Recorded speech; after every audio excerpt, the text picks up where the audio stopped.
கர்த்தருடைய பரிசுத்த நாமம் மகிமைப்படுவதாக. Today's promise verse is taken from Psalms 117 verse 2. Great is his love towards us, and his faithfulness of the Lord endures forever. Praise the Lord. சங்கீதம் 117 அதிகாரம் 2 வசனம்.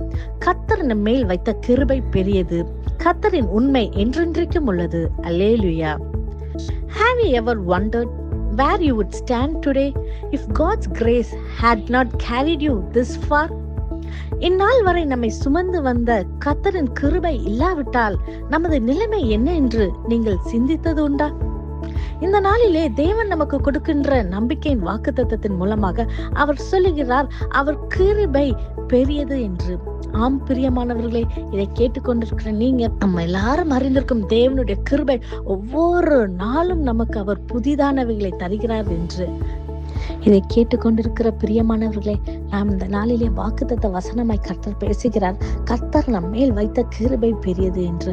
ஆம் பிரியமானவர்களே, காலை தோறும் அவருக்கு புதியவைகள் என்று நாம் வாசிக்கிறோம் அல்லவா? இந்த நாளிலே அவருடைய கிருபையினாலே ஒவ்வொரு நாளும் அவர் நம்மளை நிரப்புகிறதுனாலே மட்டும் அவர் நம்மளை நடத்தி வந்திருக்கிறார் அல்லவா? நாம் கடந்து வந்த பாதைகள்லாம் திரும்பி பார்க்கும்போது நம்ம மேல அவர் வைத்திருக்கிற அன்பு, அவர் வைத்திருக்கிற தயவு நிமித்தமாக நமக்கு கிடைத்த கிருபையினால் மாத்திரம்தான் நம்ம இவ்வளவு தூரம் அவர் நம்மளை கொண்டு வந்தார் அல்லவா? நம்மளுடைய நீதினால் அல்ல, நம்மளுடைய தகுதியினால் அல்ல, ஆனால் அவர் நம்ம மேல் வைத்திருந்த அன்பு, தேவருடைய அன்பு நம்மை வெளிப்படுத்துகிற விதமாக அவர் நமக்கு கிருபை அளித்திருக்கிறார். அவர் தகுதியற்றவர்களுக்கு கொடுக்கின்ற ஒரு பெரிய தயவு தான் கர்த்தருடைய கிருபை. பிரியமானவர்களே, நம்மளுடைய எந்த ஒரு காரியத்தினால நம்ம நன்மை செய்தபடியால் அல்ல, நாம் இவ்வளோ ஜெபிக்கிறோம் அதனால் அல்ல, ஆனால் அவருடைய பிச்சை, அவருடைய இரக்கத்தினால, அவருடைய அன்பினாலே அவர் நமக்கு கொடுக்கின்ற ஒரு பெரிய தயவு கர்த்தருடைய கிருபை. அது ஒவ்வொரு நாளும் நம்மை தாங்கி கொண்டு வந்துகிறது அல்லவா? அவருடைய கிருபை இல்லாவிட்டால் நம்மளால ஒண்ணுமே செய்ய முடியாது. ஒவ்வொரு நாளும் நம்ம எந்திக்கும் போது, கர்த்தாவே இந்த நாளுக்கான கிருபைக்காய் உமக்கு சோஸ்திரம்பா, ஆண்டவரே நீர் கொடுத்த கிருபைக்காய் உமக்கு நன்றி, எங்களை இந்த நாளிலே அப்பா உடைய புதிய கிருபைனாலே இரக்கத்தினாலே முடிச்சிட்டுங்கன்னு சொல்லி ஒவ்வொரு நாளும் கர்த்தருடைய சமூகத்துல கேட்கும்போது நிச்சயமாகவே அவர் நம்மளை காருண்யத்தினாலே, இரக்கத்தினாலே, நன்மையினாலே, அவருடைய கிருபையினாலே அவர் நம்மளை நிரப்ப வல்லமை உள்ள தேவனாக இருக்கிறார். பிரியமானவர்களே, இந்த நாளிலே விசுவாசத்தோட இந்த வாக்குத்தத்த வசனத்தை நாம் சொல்லி ஜெபிப்போமா?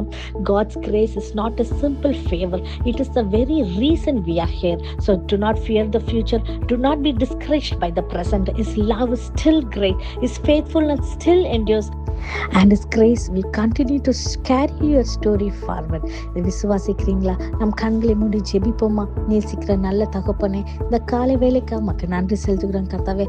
அப்பா, இந்த நாளிலே அப்பா நீர் கொடுத்த இந்த வாக்குத்தத்த வசனத்துக்காய் உமக்கு நன்றி செலுத்துகிறோம் கர்த்தாவே. ஆண்டவரே, உடைய கிருபைகள் பெரிதா இருப்பதற்காய் உமக்கு நன்றி செலுத்துகிறோம் கர்த்தாவே. ஆண்டவரே, நீர் எங்க மேல் இரக்கமுள்ள தேவனாக, ஆண்டவரே மனதிற்கமுள்ள தேவனாக இருப்பதற்காய் உமக்கு நன்றி செலுத்துகிறோம் கர்த்தாவே. இதை கேட்டு விசுவாசித்து ஜெபிக்கிற ஒவ்வொரு பிள்ளைகளுக்கு அப்பா நீர் எங்க மேல் வைத்திருக்கிற கிருபை அளவற்றமா இறங்கட்டும் அப்பா. ஒவ்வொருவரையும் நீர் நிரப்புங்க, பலப்படுத்துங்க. இயேசுவின் மூலம் ஜெபிக்கிறோம், ஜெபம் கேட்டபடியால் ஆமென். God bless you.